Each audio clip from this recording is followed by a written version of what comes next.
I'm Laura, I'm 22. I've been volunteering in Wishaw and Food Bank Made for You in ML2. It's a community response team. I started volunteering around May time. It was after my exams had finished because I'm a third year law student. I started distributing food parcels to people in the local area. I started making them as well with some people. I wanted to do a bit more inside the centre rather than going out all the time because I'm not a local to this area. So driving around the area, I was taking a long time to deliver parcels. So I decided to leave that to people who knew the area a bit more with their roads and all the housings. So I started doing admin stuff instead. So I started helping with the befriending service by calling people who were isolating. And I also started with other admin issues, like helping with Excel spreadsheets and kind of behind the scenes stuff. Well, when I was doing the helpline, what struck me the most is how lonely people were, how isolated they were, and how many other issues people were dealing with. Rather, like instead of just being alone, they were battling with mental health issues as well, which I heard about, anxiety and depression, and things were getting on top of them. What also struck me was how like me people were who were using the food bank. It wasn't just people that had always used these services that were using them. It was people that were last minute struck off work. We had Wetherspoons employees who were working full time until the week before, and you realise how close to poverty you actually are, how precarious your lifestyle is, because I don't think anyone had really thought about how close to poverty you are the minute that you're not able to work anymore. Like, how many wages are you away from having to use a food bank because you can't spend £70 a week on a couple's shopping? It's stuck with me a lot, actually, how precarious our lifestyles are. I'm due to graduate soon. My student loan will stop if I don't get a job. That could potentially have been me needing to use these services. I think that struck a lot of people who were helping out.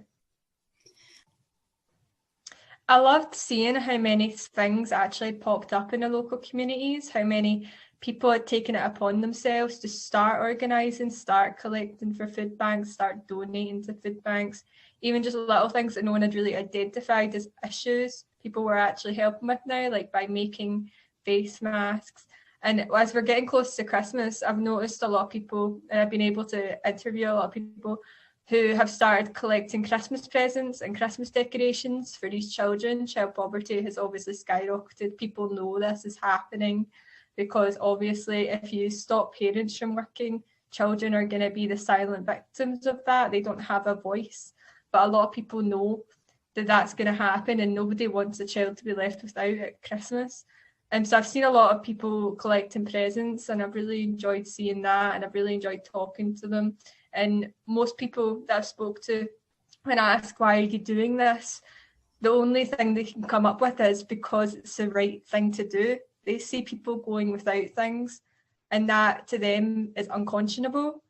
And they can't just sit back and enjoy their lifestyle, enjoy their work. Even people who have been stopped working, they can't just sit around dawdling their thumbs, painting the walls in their house. They've done everything they can to distract themselves. This is what they think is the right thing to do, and to them it's a no-brainer.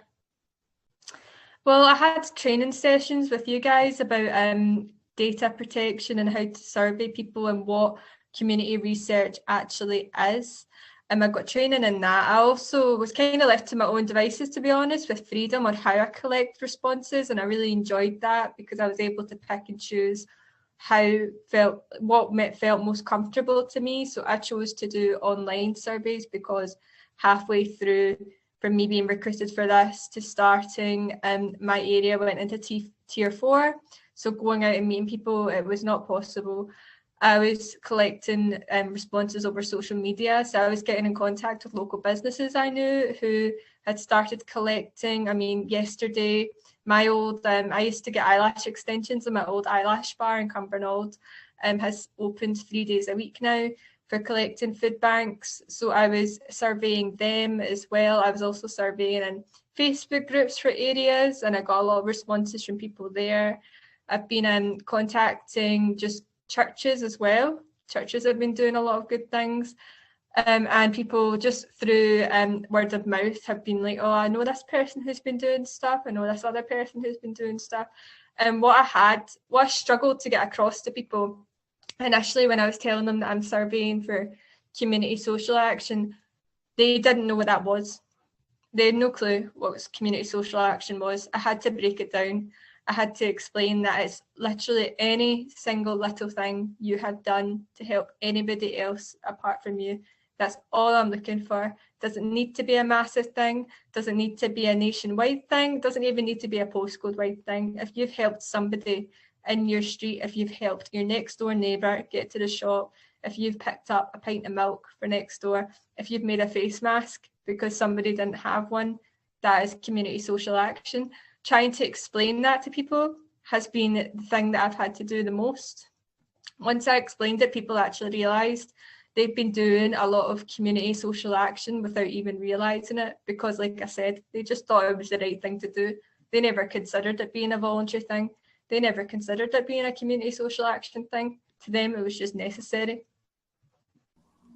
I think we need to be kinder to each other. I think that's really hit home to a lot of people, is how close every single one of us are to poverty. No matter how secure people thought their job was, you can see this has affected everybody. Redundancies have been made across the board. People in management positions earning 70 grand and upwards have been made redundant just as quickly as a person working in Greggs. So there isn't, when it comes down to the wire, there's really no difference between us apart from how quickly we have went to poverty.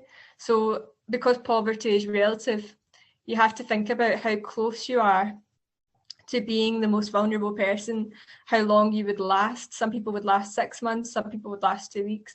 And I think that's really hit home for people, because this has been going on for almost a year now. It will go on for a lot longer.